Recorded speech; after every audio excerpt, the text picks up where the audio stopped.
वो जब भी कुछ ऑडिशंस लेते हैं, कुछ लेते हैं, वो 10-15 लोगों को दिखाकर उनकी सलाह मशवरा करके एंड व्हाट ही फील्स को कंबाइन करके डिसीजन लेते हैं।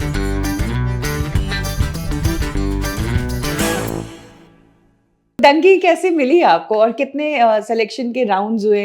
राजकुमार हिरानी ने कितना परखा आपको फिल्म में लेने से पहले? काफी परखा, बिकॉज वो काफी परख राउंड्स हुए होंगे ऑडिशंस के, लुक टेस्ट। तो सबसे पहले तो एक ओपन ऑडिशन स्टार्ट हुआ था एंड आई थिंक ये लॉकडाउन के बाद की ही बात है। तो मुकेश छाबड़ा जी के यहाँ से ऑडिशन आया और उन्होंने बोला अपना एक सेल्फ टेस्ट बना के भेजिए।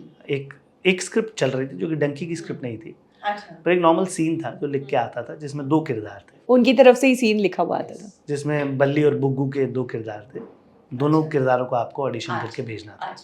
तो वो भेजा, फिर वहाँ से एक और राउंड ऑफ सिलेक्शन हुआ, फिर उन्होंने वहाँ बुलाकर ऑडिशन किया, फिर उन्होंने बोला अच्छा इसको बुलाओ, फिर बातचीत की, फिर उन्होंने फिर से एक बार हल्का सा ऑडिशन किया, फिर लुक टेस्ट किए, फिर लुक टेस्ट करने के बाद उन्होंने फाइनली कॉल लिया कि ओके।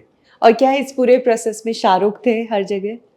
नहीं, राजू सर थे, राजकुमार हिरानी। उन्होंने ही हो गया, मतलब शाहरुख का अप्रूवल नहीं चाहिए एज ए डायरेक्टर उन्हें? I do not know, because उन्होंने वो जब भी कुछ ऑडिशंस लेते हैं, कुछ लेते हैं, वो 10-15 लोगों को दिखाकर उनकी सलाह मशवरा करके एंड व्हाट ही फील्स को कंबाइन करके डिसीजन लेते हैं। सो मुझे लगता है कि उन्होंने दिखाया होगा, जहाँ तक मेरा अंदाज़ा है, या शायद नहीं दिखाया होगा, डिपेंड्स, मुझे उसके बारे में नहीं पता है। पर हाँ, शाहरुख सर रहे होंगे, डिसीजन मेकिंग का हिस्सा तो रहे होंगे, बिकॉज उन्होंने काफ़ी लोगों को दिखाया था, अपने परिवार में भी उन लोगों को दिखाया था। उनका बेटा खुद काफ़ी राडा से पास आउट है, RADA Royal Academy of Dramatic Arts in London, तो वो भी पढ़ाई कर रहा है। एंड अभिजात जोशी हैं जो उनके राइटर हैं, उनको भी उन्होंने दिखाया।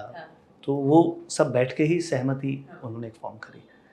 तो उसी तरीके से सिलेक्शन होता है, जहाँ पर आपको 10 लोग बोले अप्रूव्ड, तो getting selected in this kind of film is a big thing. Initially तो आपको बताना अलाउड नहीं होगा कि आप इसके साथ ये फिल्म कर रहे हैं। बिल्कुल। तो एक एक्साइटमेंट भी थी, लेकिन वो एक्साइटमेंट शेयर नहीं कर सकते थे किसी के साथ। नॉन डिस्क्लोजर एग्रीमेंट आपने साइन किया था।